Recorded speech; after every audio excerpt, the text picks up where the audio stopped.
When it gets past this point here, you'll see that the pattern changes, and now they're vertical to the plane. And now you see this pattern is completely different, and here comes the main event. Zap, and the plane's gone.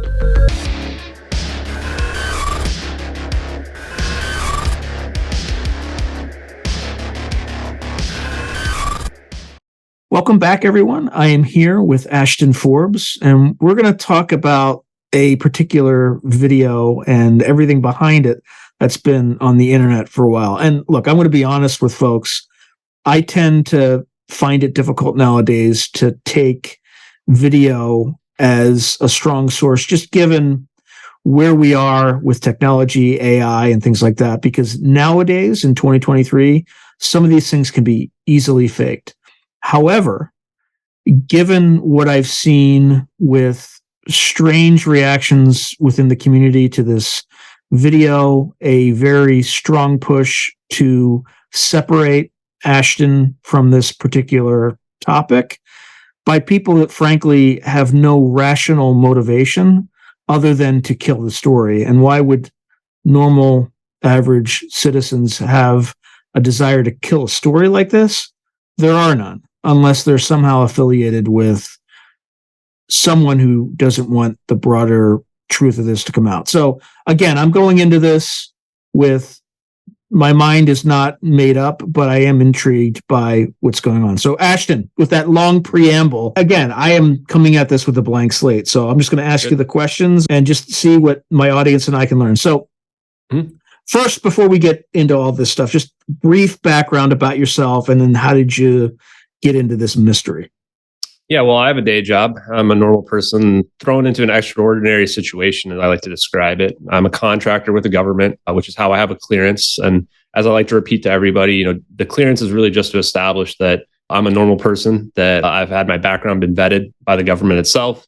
And really what the information I'm presenting here is all publicly available information. I don't have any secret information. I'm not trying to string anybody along. And it can all be verified. You don't have to trust a single thing I'm saying.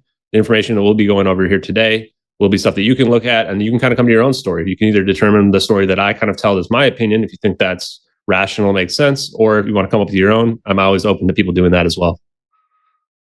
And then just to be clear with the audience, the work that you're doing has absolutely nothing to do with space or anything like that. At least, no. Very my directly. job has nothing to do with UAPs, advanced technology, outer space, or anything related to what we're seeing in these videos at all. Yeah, that's correct. Okay. Now, how did you decide to put yourself through this? Yeah, that's a good question. I think that in 2017 is where I really began kind of curious about this UAP phenomenon from these DoD Navy videos that came out. And so I've kind of been tracking the various communities on the sidelines, I guess you would call it a lurker, watching videos and stuff like that. I've seen some stuff that's pretty credible, I thought, but never did I see anything where these videos, actually, that's not entirely true. In 2014, I did see one of these videos right after the Malaysian Airlines incident. And like many people, I think thousands of people, if not more, saw the videos, but we didn't have the basis to understand them to be real at the time. And now in 2023, these videos got reposted back on August 8th on a Reddit forum, on a subreddit out there called the UFO subreddit. They had been posted back in January, and probably several times before that as well, and just constantly ignored. But when I saw the second video that was perfectly synced with the first one, my interest got piqued, as did many other thousands of people. So for about 2 weeks almost, these videos were pretty much the only thing people were talking about on that subreddit. People were investigating every aspect of them. Debunkers were using graphics editing software to determine if there was any discrepancies. None could be found. In fact, most of the debunkers' efforts went into proving the authenticity of the videos. Some of the debunkers were able to prove that because of the frame rate difference we were seeing in this mouse compared to the background, that was proving that what we were looking at was a Citrix session logged into the actual Intel Spy satellite database. Other debunkers would try to prove that the capabilities that we see were not possible for a 777-200. And it turned out because the plane's descending, it's actually maxing out the capabilities of a 777-200 almost exactly. So when I saw some of this evidence line up, especially the Citrix session part, that's when I decided I wanted to start writing about these, because I realized that these videos were authentic and that most likely all the investigation we would do would be able to prove the authenticity of them. And now we're 10 weeks later. The investigation on Reddit got shut down around August 19th due to a fake VFX debunk that doesn't even match the zap that we see. Wait, stop there for a second. What do you mean by shut down? Like a subreddit, like a Reddit admin, like literally shut it down?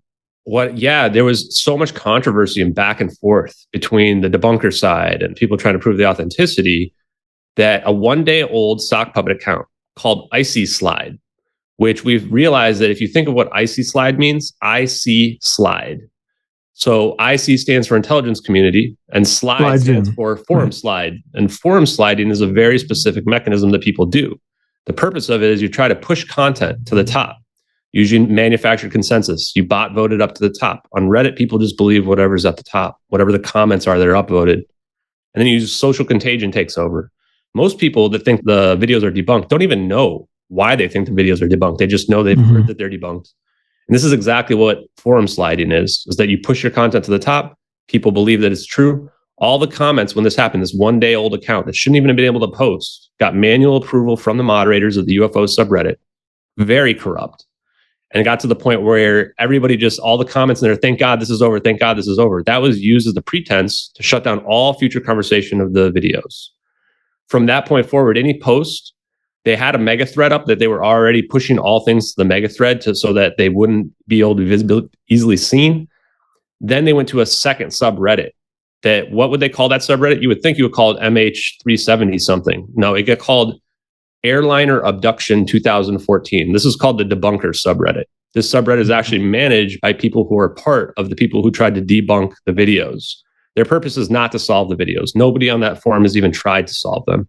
What they've tried to do is shut down the conversation, try to debunk and attack anybody who does try to bring the information forward, including myself, who's the #1 contributor of the subreddit. I've been banned because they don't want the truth to be able to be out there, essentially, and they don't want people to be able to see the evidence. Because if they do, they'll come to the same conclusion that we're probably going to come to here today, which is that the videos are authentic. Who's they? Well, in this case, they, in my opinion, is the same people that have debunked the videos, which would be Mick West and the Metabunk website that he runs. These people are all tied back to him and all tied back to that subreddit.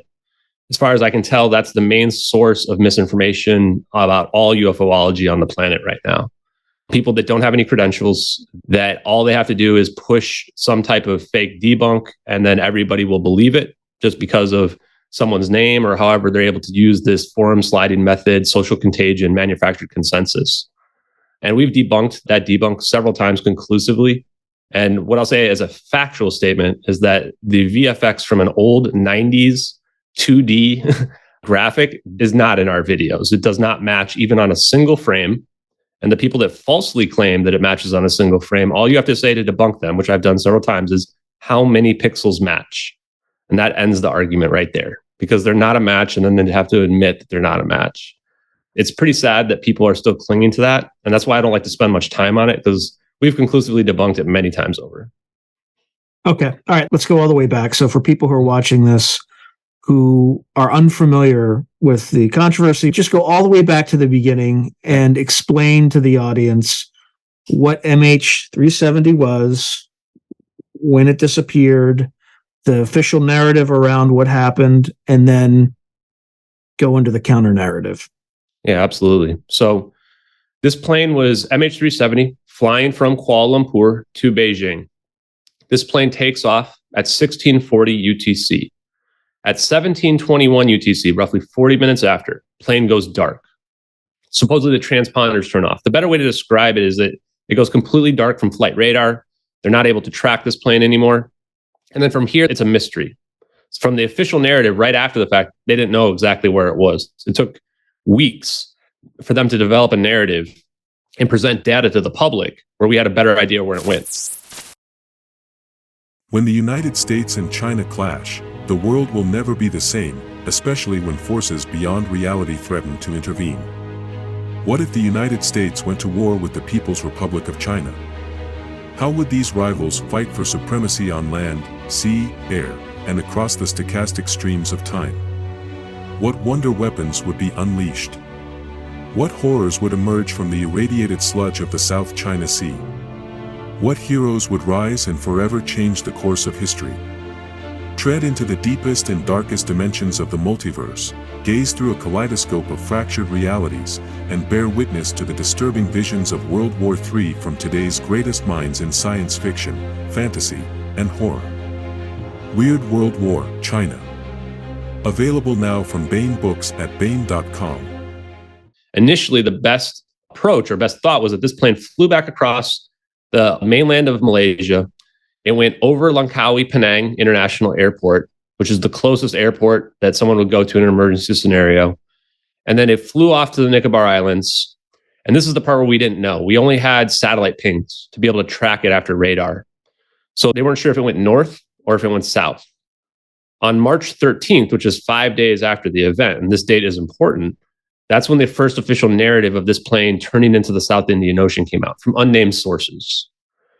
The radar data and the ping data was not released for weeks afterwards, which theoretically gave people plenty of time to come up with a counter narrative or some type of narratives that would make sense. Because the reality is, if you're being honest, you're going to release that data the next day. What are you waiting for, right? We're trying to find out where this plane went. So they came up with this narrative that the plane went into the South Indian Ocean. They tried to vilify this pilot and claim that this was a suicide route and that he was exhausting all of the fuel to fly to the South Indian Ocean and slowly crash the plane somewhere in the South Indian Ocean. Now, the problem with this narrative is that there was no debris field found anywhere, no debris field. We've searched everywhere along the flight path, along the entire seventh arc, above and below water.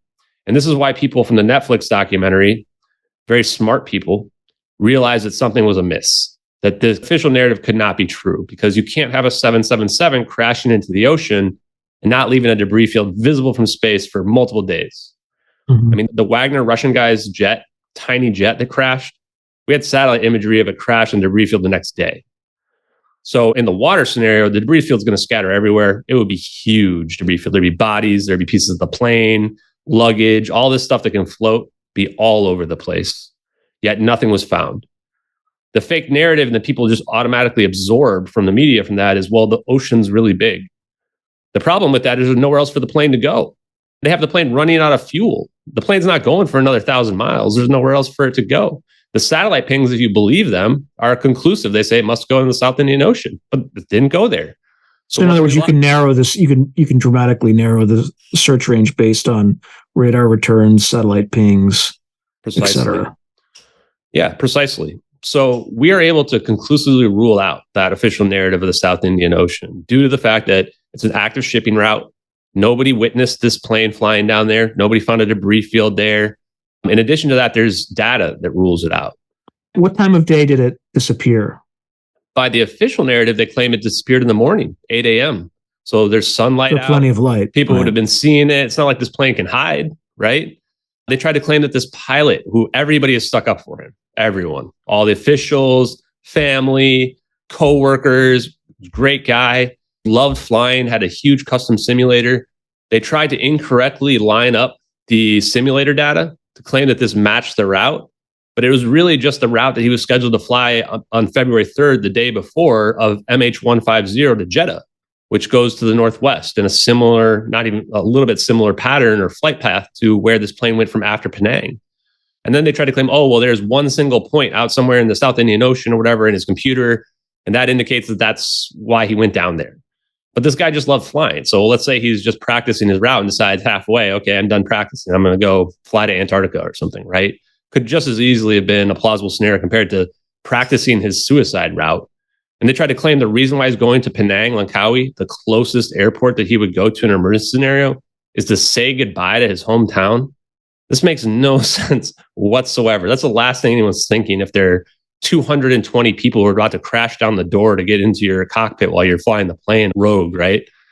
So the official narrative just collapses immediately. And the data, the SOSUS system, the same system that heard the Titan sub pop, if we didn't know about this and know that the Navy was willing to lie for 5 days while every single major news station has these oxygen counters running down, and then 5 days later claim, oh yeah, we heard it right away. And then the next day they're out there and they're pulling debris up off the water at the exact location. They knew exactly where it happened, when it happened. If we didn't know about that, we might not even be able to solve this case right now. Because we know this system would have heard Malaysia Airlines crash into the water. So if they had heard it, why did they not find it? Why did they not see it? Why did they not figure out where the debris field was? What is this system that you're talking about? Yeah, this SOSA system is a declassified system that can detect acoustic sounds anywhere across the water in the entire world, essentially. It's a Navy system. To advertise on Through a Glass Darkly, email throughaglassdarkly@gmail.com. So you can look up this SOSA system. And how's it deployed? Is it deployed on ships? Is it like a fixed system that's I believe they're like buoys or something. I'm not 100% sure exactly how they have it figured out. It might even be underwater. But yeah, they have these kind of waypoints, presumably all across the world in a larger situation where they can catch them. But keep in mind, sound travels over water very well. So you probably don't need a lot in order to be able to figure it out. But it does allow them probably using like echolocation, presumably, to figure out exactly where these types of events occur, above water, in the water, etc. Yeah, if the Navy is focused on finding enemy subs, you better be damn sure that they're going to easily be able to find something that's not as designed to be quiet. So the SOSA system is a sound surveillance system. It was the original name for this submarine detection system based on passive sonar developed by the U.S. Navy to track Soviet submarines. So it's been out there for a long time. So this is the idea that they're using this, and I'm looking at some of the locations here, which are kind of scattered all across the coast of the country, essentially. So these things can hear a very large range. Now, this isn't the only system, though. We also had hydrophones on Western Australia and hydrophones at Diego Garcia military base. Both should have been able to hear it. People have investigated the Diego Garcia hydrophone data. There's no acoustic detections in the area of the 7th arc. So again, 2 more sets of data that show there's no chance this plane could have crashed into the ocean. Not just that, though. Indonesian radar system should have seen it if it was flying down in the South Indian Ocean. Australia's JORN system, which is another radar system, has radar range to easily be able to see it. In fact, Diego Garcia, people speculate, has radar range of 3,000 miles, which would have been able to track the plane from start to finish. None of these systems saw the plane. Essentially, that's just impossible. Now, not just that, there were 19 family members of the victims who signed a statement to the government. I believe it was the Malaysian government, I could be wrong, that said they were able to call the cell phones of the victims for up to 4 days afterwards, 19 of them. And one of them proved it on live national television where they actually showed the phone just ringing, right? Now, we've proven and shown that if your phone is off, if your phone is under like more than a couple feet of water, if your phone is submerged in salt water for like 30 minutes, your phone's going to die. Not just that, I have at least the data that shows that the cell towers only extend out some miles into the ocean. They're not extending out into the South Indian Ocean. So this idea that you could call a cell phone while it's at the bottom of the ocean makes no sense at all.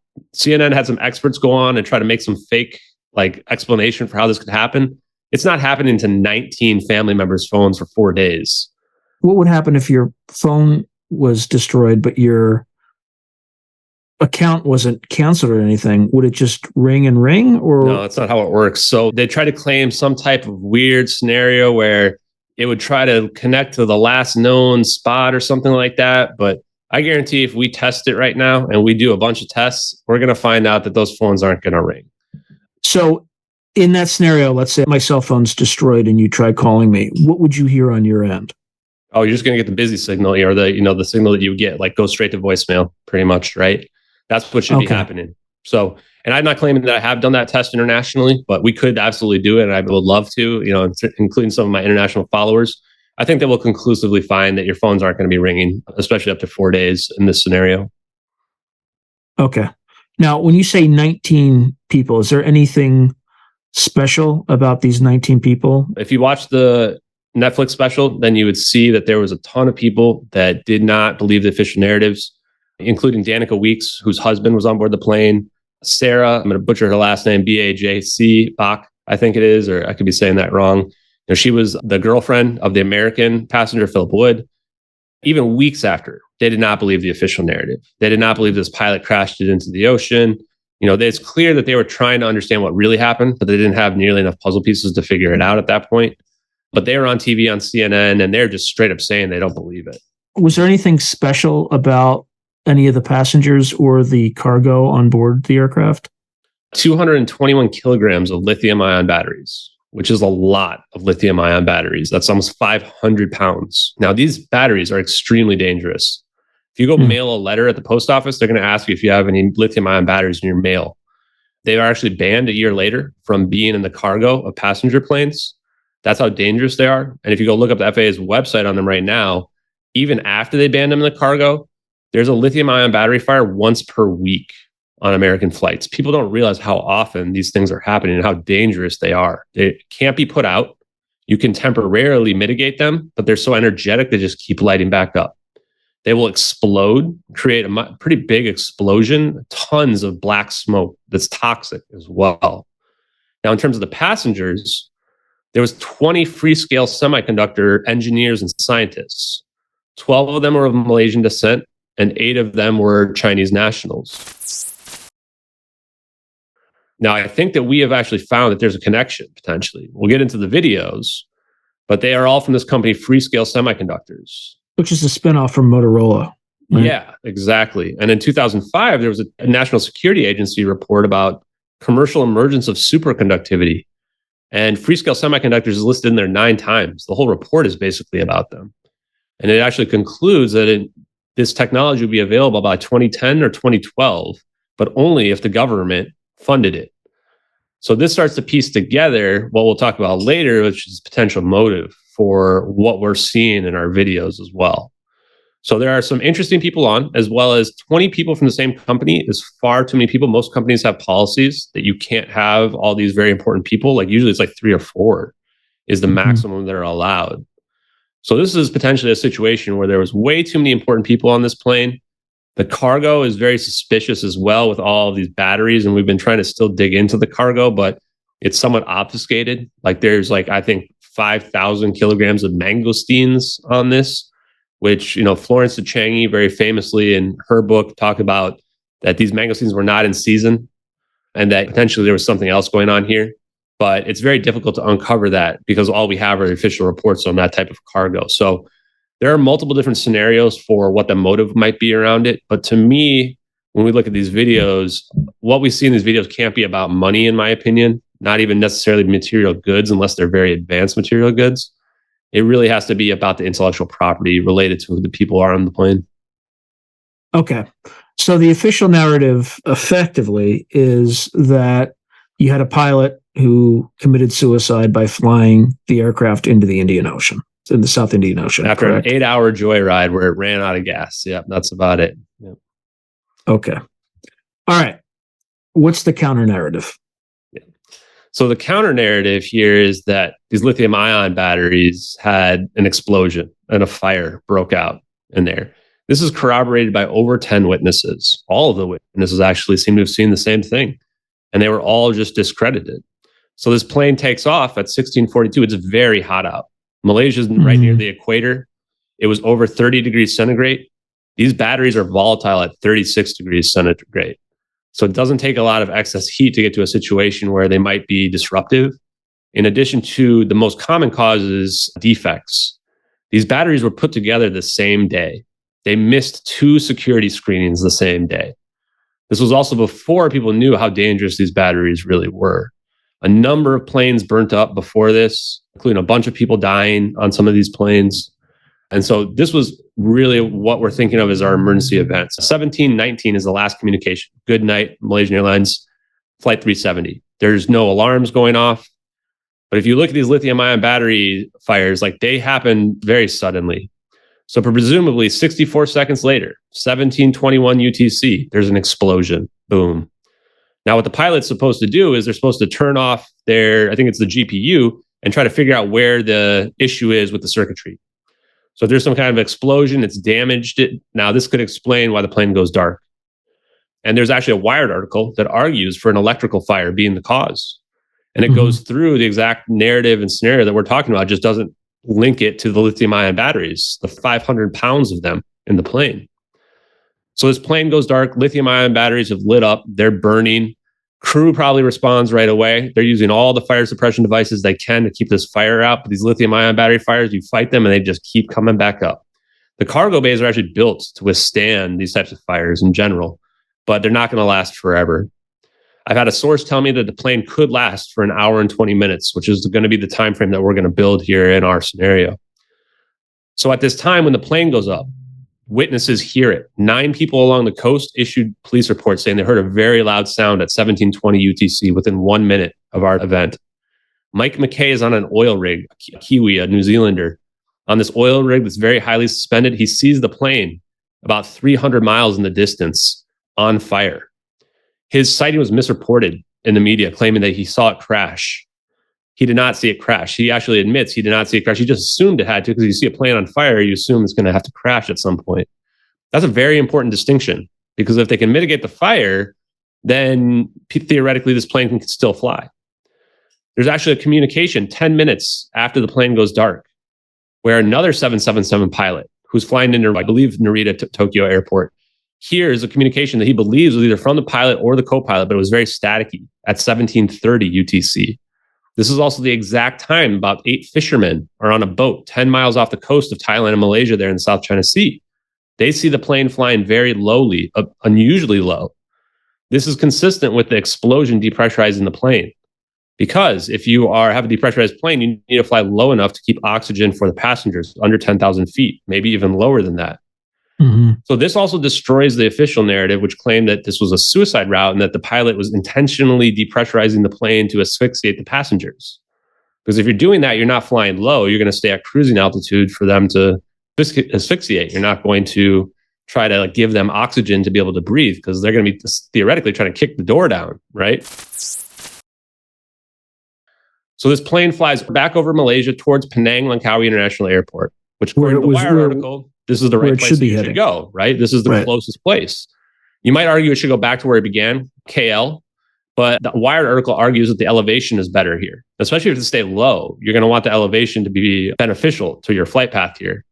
And he's probably very familiar with going to Penang Langkawi Airport as well. So he's going back to Penang Langkawi International Airport. There's reports, but I haven't confirmed this, that other people that live there in Malaysia see this plane flying low as well. I've had several people in my spaces tell me that. The plane gets to Penang Langkawi Airport, doesn't land. So this is kind of a clue here that theoretically the landing gear has been damaged.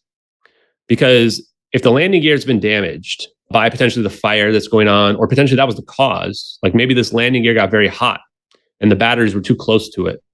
And some of that excess dissipated heat caused the batteries to heat up and theoretically explode. And this is actually what the Wired article argues, is that the heat would have caused the landing gear to start on fire. We don't really need the landing gear to start on fire here. We just need the batteries to. But if they're damaged in whatever way, the next thing you're supposed to do is try to land on your belly on the ground, which seems like a good idea unless your plane is filled with fuel, 6 hours more of fuel. In that case, you're going to land on your belly. That thing is going to explode and everybody's going to die. And you might say, okay, well, you need to dump the fuel. The problem with dumping the fuel is your plane's on fire from a very energetic fire. You start dumping fuel, you're going to burn your whole plane up. You might explode the plane. So that's very risky as well. So the next thing you're supposed to do is land in the water. Right. So the co-pilot's cell phone pings when they get to over Penang Langkawi International Airport, which is interesting because I don't know that we've confirmed that communication has been completely lost. But if it is, then that's exactly what you would do. I've been presuming that somehow they've had communication with the US government at this point, which is now they're flying to the Nicobar Islands, through the Andaman Sea, up the Straits of Malacca, to where our Nicobar Islands are. The last official radar communication is at 1822 UTC, roughly 230 miles into the water off Penang. Now, this seems like this was a cover story, because if you go look back at all the official reports right after the next day, they don't say that they lost communication at 1822. They say they lost communication at 1840 UTC. This is the location where everybody agrees the plane's in the Nicobar Islands.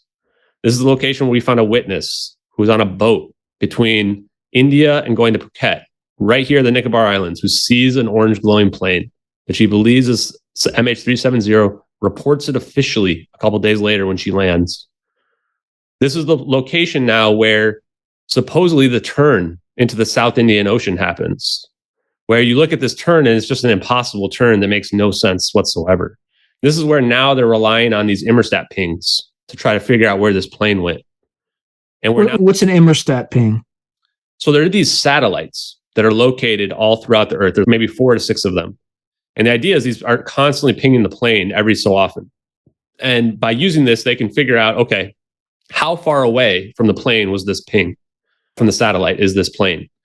And that's how they developed the ARC, because they don't know exactly where. Because what happened here is that this plane only pinged one of the 2 satellites that it was in range of, which is pretty odd.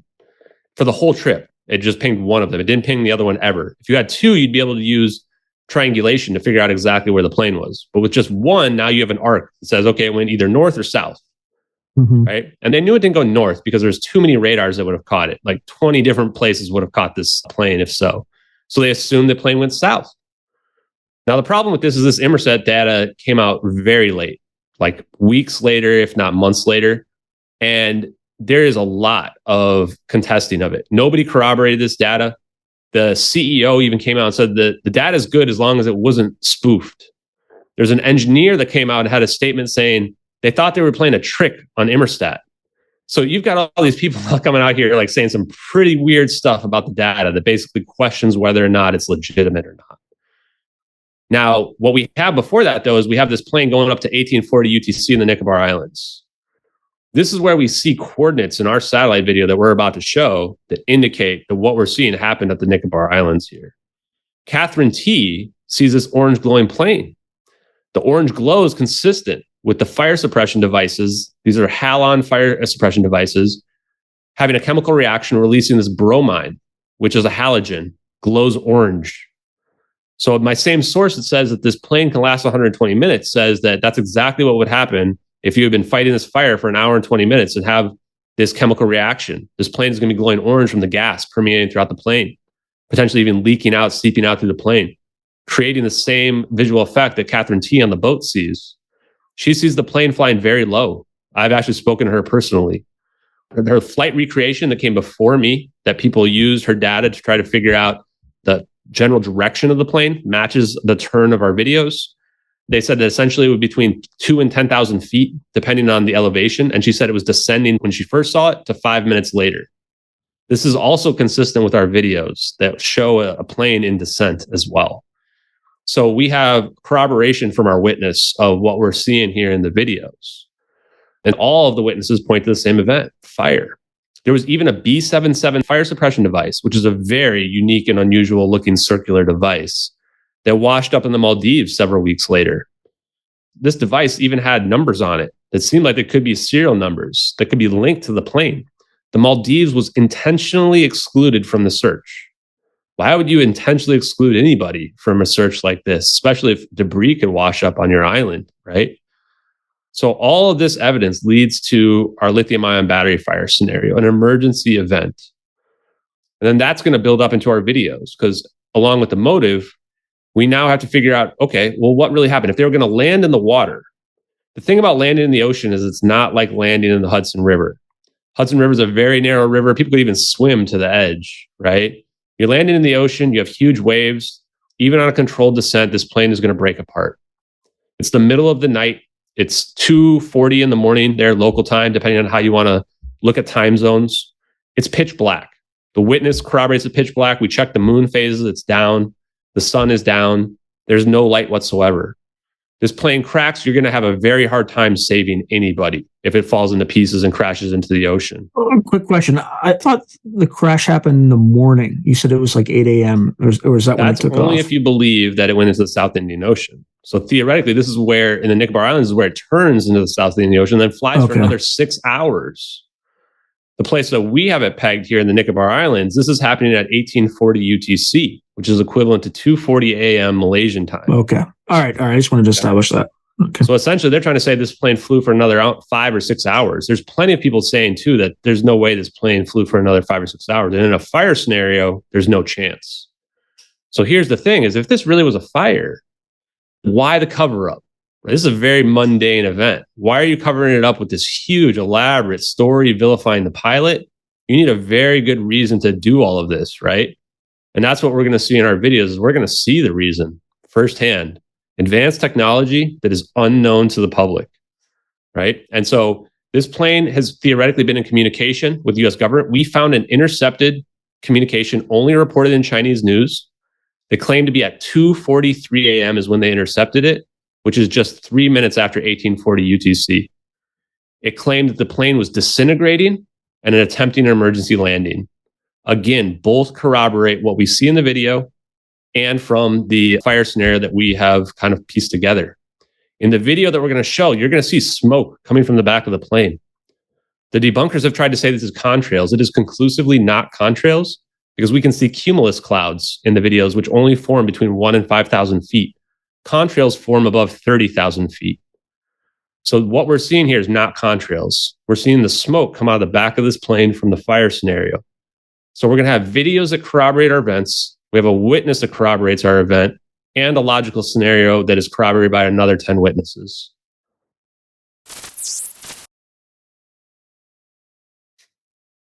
All right. You want to show the videos? Should we get into it? Let's do it. Yeah, absolutely. Okay. So this is actually the archive version of the actual video from Regicide Anon that you can see down here. This YouTube video does not exist anymore. If you try to go to the YouTube link, many people try to and they say it's gone. You can only find it on the web archive. Okay. Now, if we look down and read the information about here, there's a lot of damning information right away. Received March 12th, 2014. That's just 4 days after our event. Source protected.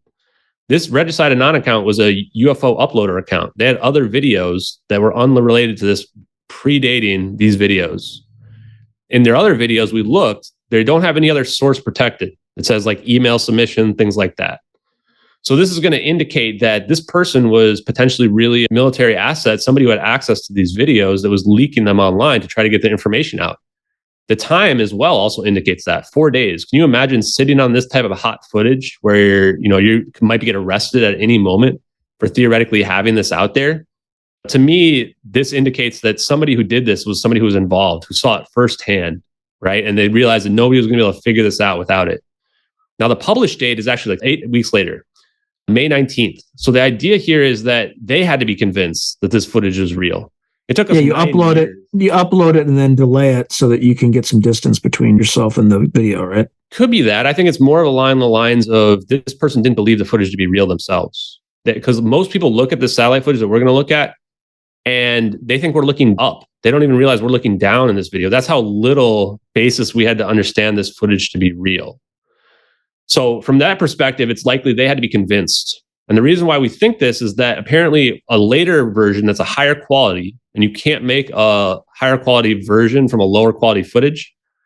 In the description, that person said that Regicide Anon argued over the validity of the videos themselves. So you can kind of build a scenario where, okay, this person had to be convinced, and they started trying to convince other people that the footage is real, that people need to be looking at it. Now, in here as well, this side-by-side is very weird. This looks to be 3D stereoscopic. We've been able to show that you can overlay this over the top and you can create a 3D image of it. So what that means is if this is coming down from a satellite, it's actually coming down from 2 satellites, the data. It can't just be coming down from just 1 satellite. And this really narrows it down for us. This is how we were able to isolate USA 229 being right there at the correct location at 1840 UTC to be able to take this. It's a low Earth orbit satellite, similar angle like what we're seeing here. This is not coming from directly above like a geostationary satellite would be. This is coming from relatively low angle and low orbit, around 900 to 1,100 kilometers. Whose satellite asset took this? So this is a U.S. military asset if it's USA 229. Yep. And what we'll see in the second video is also U.S. military assets. And how did this video become public from a U.S. military satellite? Yeah, so the idea there is it would have had to leak from somebody, right? And so as we'll be able to see and glean from the videos, there's a lot of information you can glean from them. The only thing we see here is in the bottom left. We can see these numbers. These are the coordinates that indicate the Nicobar Islands down here. Mm-hmm. On a different version, you can actually tell what these numbers are right before it that says NROL 22, which indicates that's a satellite that's sending this information down. Are these images enhanced in any way? These are not. These are the original versions. Now, if they modified them to some degree, which is possible, the person who originally got them Regicide Anon, but we've seen other versions that are higher quality as well, which indicate that what we're looking at here is potentially authentic or came from a third-party source, at least. If it happened at night, how are you able to see? Good question. Because this is a false color IR. What we're seeing here is false color IR that's basically illuminating everything to make it look like it's daytime. Notice you don't see any shadows anywhere. Remember, this is pitch black. There's no shadow coming off the plane. None of these clouds are putting any shadows onto the water below. So that's a big indicator that what we're seeing here is nighttime. These low Earth orbit satellites orbit the Earth every 90 minutes, meaning they have to be seen at nighttime. We can look at the SBIRS system, which will very clearly explain what we're seeing here is essentially these satellites are scanning everywhere nonstop, and they're building this 3D battlefield space. That is essentially Google Earth video playback. And that essentially explains all of what we see here is that they're using these assets to pull data and create this visual experience here that you're seeing. And the 3D effect makes it easier for targeting because that allows you to pinpoint kind of exactly where this plane is in a 3D environment. Now, notice there's only 2 coordinates down here as well. That means that they're not tracking the plane with these coordinates. They're tracking the ground somewhere, potentially not even near this plane. This is a much bigger field of view. We can see this mouse already, this black mouse on the screen. These coordinates don't move when the mouse moves. They're actually doing something else to make the coordinates move and shift, like maybe pressing like the middle mouse. They're using a specialized mouse here as well. What we think is this is a much bigger field of view. You'll see this mouse move off the screen to the top right and to the bottom left, which indicates that what they're looking at is a cropped version. In fact, the drone that we'll see from the second footage is just cropped out of the north here in the very beginning of this video. Since the kind of counter narrative is that this was heading toward the Nicobar Islands, that's kind of within the realm of the South China Sea, right? So the South China Sea is where it went dark. And then it flew away from the South China Sea all the way back over Malaysia. And now the Nicobar Islands is over to the west near the Indian Ocean, not the South Indian Ocean. It's in the kind of northeastern Indian Ocean next to Thailand, next to Malaysia on the other side of the west side of the landmass instead of the east side where the South. Okay, so through the Strait of Malacca on the other side of it. But there would have been a ton of U.S. military assets, at least in vicinity of the South China Sea. So there was training exercises that began on March 10th that were there in that area from between Thailand and the United States. So presumably those were nearby at that time, which was just a couple of days earlier. There's a number of bases as well. People have looked into where these drones are stationed, and they've looked historically, and they found that these drones would easily be stationed potentially even right there at Card Nicobar in this exact location right over here. So the idea of the drone that we'll see in a second is this drone's not fast enough to catch the plane, so it had to have intercepted it. So the idea here is that they either found the right location where they wanted to have this event happen, or this was the rendezvous point, or some combination of that, right? Now we can see the smoke coming. We can see this plane is consistent with a left-hand turn here. And that's how we were able to determine that even though what we see here could visually be mirrored, that because this plane's turning left and because these coordinate shifts can't be tricked, this plane is turning south into the east. And this location here is the Nicobar Islands. It can't be the South Indian Ocean. We had a lot of question whether or not there might be a minus sign hidden down here that we can't see that's cut off. But we were able to conclusively rule that out using math and logic. Now watch here as you can see this first orb come immediately. It slingshots out, and I'll just replay this real quick because I think we missed it.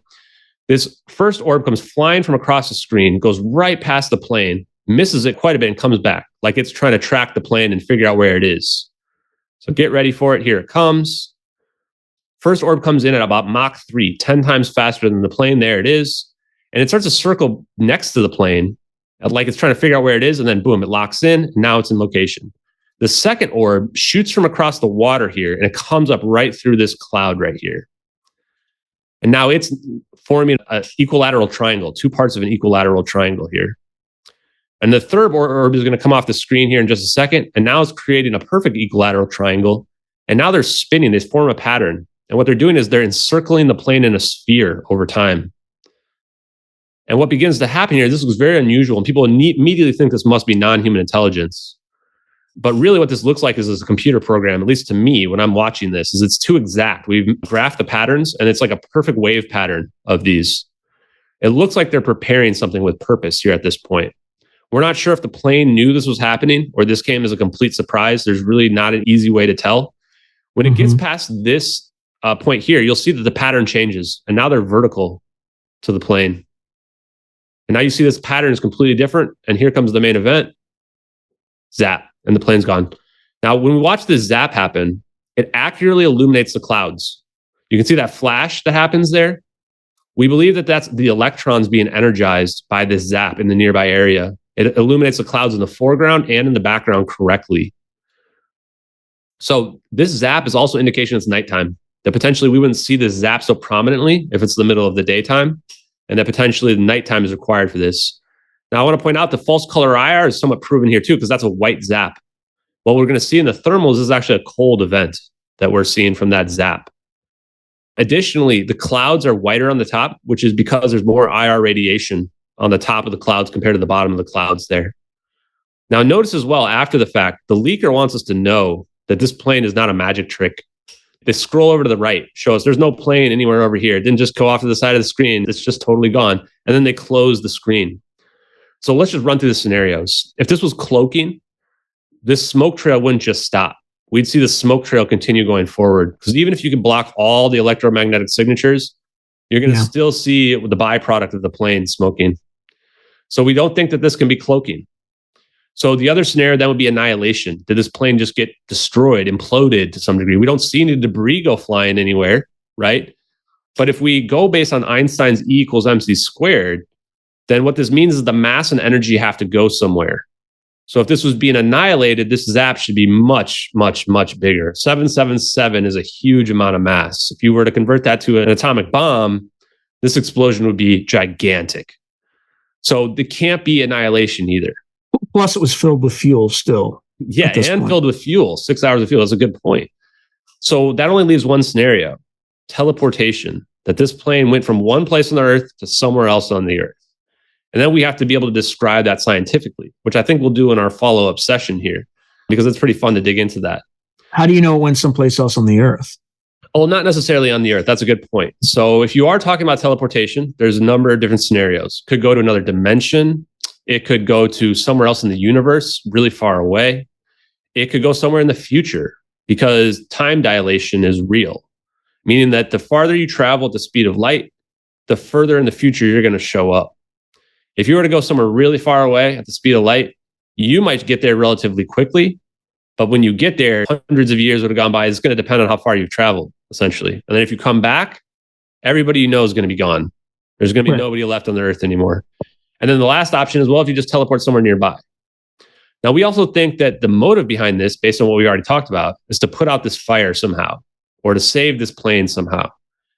We're going to see that the zap is a cold zap, very cold zap, which theoretically could put out the fire if it is absorbing energy, because it's an endothermic event, not an exothermic event like an explosion or even an implosion, that it might be able to absorb the energy from the lithium-ion batteries. The reason why they are so dangerous is due to the high amount of energy that they can contain, which makes sense for a battery, right? The whole point is you want to have enough energy. You want that battery life to live as long as possible, right?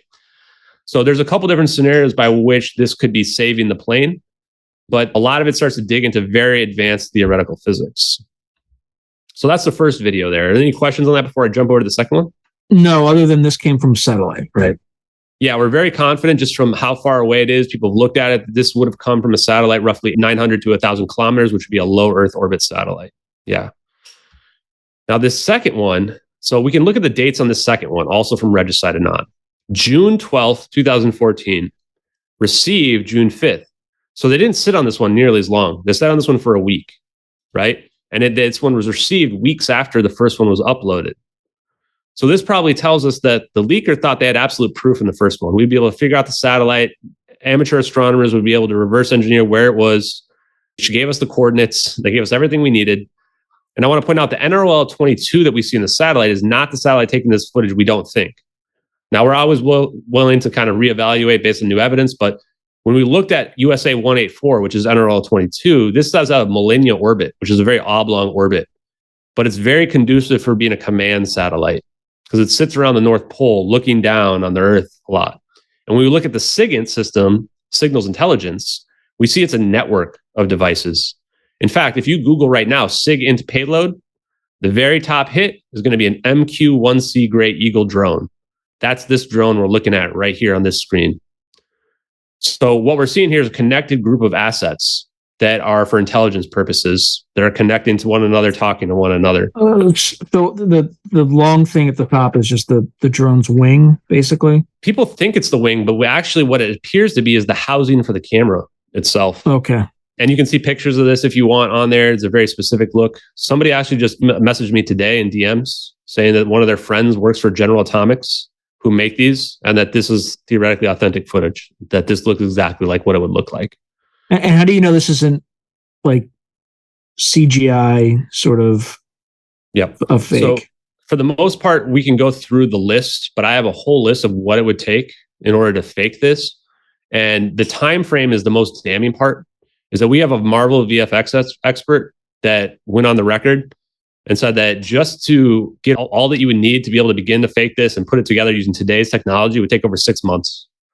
From these dates, and from especially the first one, you've got 72 days or less. And that's if you go based on the published date, not based on the received date. Remember that received date of the first one was 4 days after the event. So for your narrative to claim that this is fake, somehow Regicide Anon would have to be in on it because they would have had to have lied for some reason on the received date. And so that's where the narrative of being fake would have to start. These clouds we see here, volumetric clouds, are 100% accurate. People have looked through every single frame of this. There's not one discrepancy anywhere. So either someone made no mistakes whatsoever anywhere in this footage, or it's just real. You would also have to know what military assets look like. And again, in 2014. So the only reason why we even know these to be authentic now is that we had the 2017 DoD Navy videos that were authenticated. That showed us what FLIR footage looked like. Before that, unless you were a military operator, you probably had no basis. I certainly didn't. I didn't even know what kind of cameras we were using to use these electro IR cameras. In 2019 is when Trump posted that satellite picture. That ended up being of USA 224, which was set up in 2011.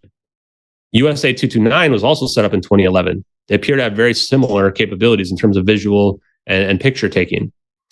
So we needed to have this basis to even understand this footage to be real. Now, when you're talking about the cloud, getting the details in the cloud right, how would you know that? As compared to the other video, they're identical? Is that what you're saying? Yeah, both of these videos side by side are perfectly in sync. And everything we see is perfectly in sync as well. That's the part too that is really compelling. Is I've seen a lot of various UFO videos over the last 5 years.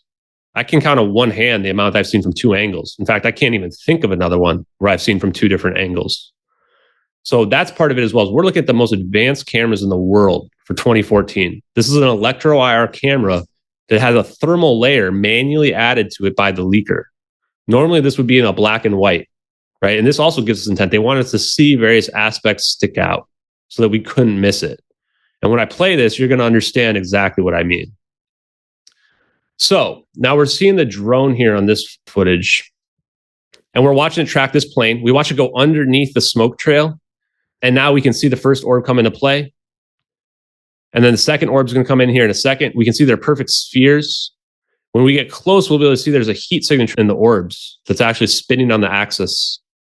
They zoom in. They're manually tracking this plane. They're not auto-tracking. Look at these trails right there. See these trails? They're not behind the orbs. This trail's in front of the orb.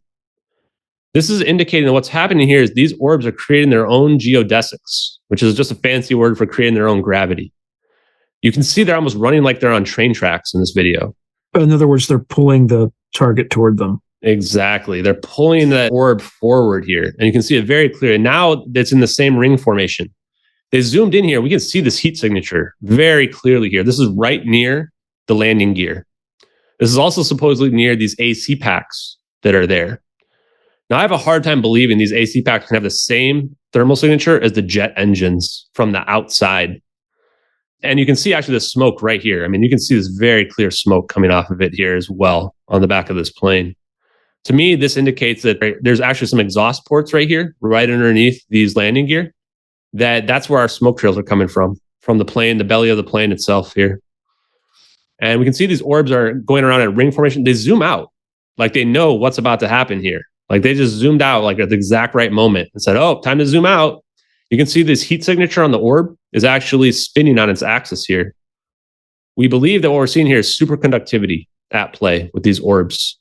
And that somehow when they induce this zap, like that, poof, gone, that what's happening there is that they're abusing superconductivity, they're exploiting superconductivity to generate almost an infinite energy source. Well, however much energy they need to be able to generate. They may be absorbing that energy because this is an endothermic event. And these trails are cold, they're black. And when we see the zap is black as well. Now, if I switch over and show the slow-mo of that, here's the slow-mo. Notice in the slow-mo how they converge on the plane. And notice as well, watch the plane in this frame right here. Look at how cold the shell of this plane goes in the grayscale version that we created. I mean, the whole plane is going cold here at this point. Now, I don't know if this is that they're creating a shell around the plane or what they're doing, but they're definitely inducing this macroscopic decoherence event here that we see that's allowing this plane to just disappear. This also looks like we're seeing gravitational lensing. We see the orbs flatten like this. Like if you were looking at a black hole with a star behind it, it looks just the same as that, right? This with the trails, to me, is just impossible to fake. I've never seen anything like this before. Like, is this like the most creative person in the world creating this? There's nothing to copy this from. As far as I know, I've seen nothing that is of this high quality that shows something like this. And now the plane's just gone. There's actually a frame where you can see the tail of the plane. I think it's the frame right before this, right there. Down here on the bottom, you can see the tail of the plane sticking out right here. And we've actually had a different version of a GIF that was created that shows you can see the plane getting sucked back into this. In this one frame, this perfectly matches the outline of the tail right here. And that in the next frame, it's totally encompassed and then just gone. So what we think we're seeing here is something called macroscopic decoherence, which is being induced by having the plane essentially have a transitional phase state change where it converts from fermions to bosons to create a Bose-Einstein condensate. This essentially rebuilds the wave function if you want to think of the double slit experiment, where this plane goes from a specific point in time to a probabilistic point in space and time, which is theoretically how we have quantum teleportation, non-locality, quantum entanglement. Same concept, we just reverse it. We apply it to the macro level. It's like quantum tunneling at a macro scale, basically. And what this requires then is a unified theory of quantum and macro, which is something that scientists have been wondering about for probably decades, which is why does the quantum world act differently than general relativity, what we see from very large objects in outer space? And what scientists have been telling me behind the scenes is there is no difference. It's just a matter of perception, that the small is the same as the large, and that we just have to understand the difference, how they kind of come together. And various different scientists have different approaches to that. One is that you take gravity out of the equation entirely, and that there is no difference between the large and the small. And then what that means, we need inertial mass reduction. We need to be able to reduce the mass of this plane down to something that's at the quantum level. And that's what I've been told, that Congress is hiding those papers, scientific papers that are out there, from the public, because that's the technology that will allow all of this to happen, all of this macroscopic decoherence that we see. I also think they're hiding superconductivity, because I mean, these orbs clearly seem to me, in my mind, to be utilizing superconductivity. Room temperature superconductivity, I should elaborate. Because if you have to supercool the thing to become a superconductor, then you have to use a bunch of energy input. But if it's room temperature and you can do superconductivity and you can start to spin that superconductor, now you can create a very strong electromagnetic forces. And that's what makes me wonder about how there's three of them. Almost like if you jam all three of these together, now you're creating a huge amount of electromagnetic energy. Kind of like if you were to jam magnets together, right? That are of opposite force. And now, boom, you're going to get a very strong repellent force, or magnetic force. But, times like a million. And so this, in my mind, also shows that we might have different sources of power that would essentially be green power, that would be almost unlimited energy, free energy, if you want to think of it like that. Sources of power that would obsolete fossil fuels. How do you know it's us? Yeah, so how do we know it's us? Is a great question. I think that when we look at everything all in totality, it lines up to this idea that they're saving the plane. One thing I always like to say about non-human intelligence, from my own opinion, is that we should be very careful ascribing human motivations to a non-human intelligence. Is that if there's a non-human intelligence out there, they're not necessarily going to think the way we are. They're not necessarily going to come try to save us the same way we don't try to go save every ant that's out there, right? We just don't care about it. And we don't need non-human intelligence to explain any aspect of these videos. That's probably the most strong evidence. Now, most people would say, well, it's just too weird, right? Like it's too hard to understand. But if we can dig into the science and explain that what we're seeing here is superconductivity, that these are advanced military drones, so to speak, right? Now we can explain all of this without that. There was even a lieutenant general, we just posted his video from 2019, where he was speaking at a school, saying that they have the technology right now in development, not prototyped, that can transport a person from anywhere on Earth to anywhere else on Earth in under an hour. I ask you, how could you pull that off? The planes can't do that, you know? And I was surprised at the reaction of the audience, because I would look at that and I would wonder, what is he talking about right now? Like, how is that possible? Are you talking about? I mean, if you're already at very high orbit, it's a little bit easier to do than you would think, right? Because you have craft that can fly, you know, at multiples of the speed of sound the higher up you are. Still, satellites only can orbit the Earth every 90 minutes, and those are going as fast as they can in low Earth orbit satellite. You could try to speed up, I suppose, but the idea of these satellites is that, you know, if you go any faster or slower, you have to take into effect the gravitational forces. So you could make that argument, but to me, I think the better argument is what we're seeing right here, is that, okay, you know, and you account for the time of preparing for it as well. Remember, the time from when this plane went dark to the time where we see this event is 1 hour and 20 minutes. That's how long we need our plane to be able to fly. Pretty consistent with that idea. So looking at this here, we think this is macroscopic decoherence. We don't know exactly where the plane appeared. It's very difficult to figure that out. We can kind of speculate, but we can't know for sure where the plane appeared. We also don't know, do you need orbs on the other side? Science says that you can actually hold this plane in superposition. It might actually be able to be released on demand, weirdly enough. But again, it's all very speculative. You might not need orbs on the other side. We see the orbs disappear themselves. And then in terms of the passengers, remember when we see this plane go cold here, one of these wormhole papers I read about theoretical physics says you could create a double-sided electromagnetic shell around an object to allow it to traverse through a wormhole. I wonder if the same concept could apply here, where you could create an electromagnetic shell somehow around this, and then the Bose-Einstein condensate would happen around the shell, allowing for the object itself to macroscopically decohere without being spaghettified, if you want to think of it like that, which to me is the only way passengers could survive this. Because if you're turning human beings down to a liquid, a Bose-Einstein condensate, when they come back out, I don't think they're going to be the same anymore. But again, this is all very theoretical and advanced, so it's hard to know for sure. Again, this also doesn't look, for more evidence too, would be that the drone had to catch up. They were, you know, in the video we saw, they were already looking at it before the orbs show up. They have all of their most advanced cameras already aimed at this ahead of time. If this is just a rescue operation, why are you having all these really high signals intelligence cameras staring at the plane, right? This indicates that this is an operation. The fact that they zoom out and they're not looking all around desperately trying to figure out where this plane went or looking for debris also indicates they knew something was about to happen as well, right? Even in the satellite footage, the guy just kind of scrolls over to the right and then closes the window. It's not like they were digging around, looking around, trying to figure out, hey, did it blow up over here? Where's the debris? And in the drone footage, they just zoom out. It's like, okay, yeah, let's go get lunch. You know, it doesn't look like anybody's having a desperate reaction to watching a plane get destroyed. So a lot of this really indicates in my mind that this is just an operation. I mean, it's almost harder to believe than non-human intelligence, because now what comes with this is a huge disinformation campaign that the US government and maybe even other governments are hiding highly advanced technology from the public. And they have been for over 9 years. I think that's probably a good point at which to end this episode. And I think the next episode, we'll talk about what some of these motivations could be, because I'm not entirely convinced it's human. And that's if you kind of accept all of the provenance of the videos, which, you know, I can't prove from my chair, but yeah, I mean, it looks highly credible. So thank you, my friend, and I'll talk to you soon. If you enjoyed today's video, please hit like and subscribe, and also hit the notification button so you can be notified whenever I post new content. Thank you.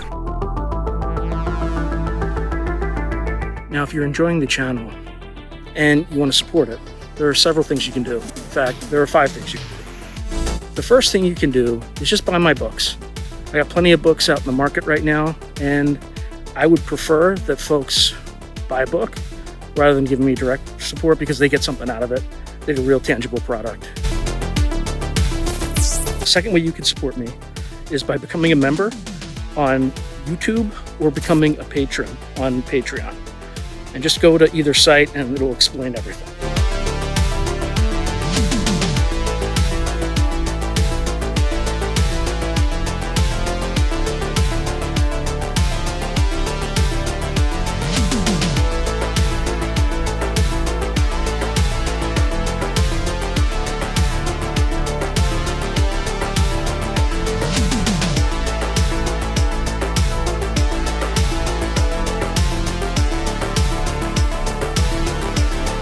third way you can support the channel is by checking out my merch site, which is here. There's plenty of stuff that you can get to support the channel. And I'd appreciate that you have it and you can wear it. Not only do you help support the channel, but you also help promote the channel, and I appreciate that.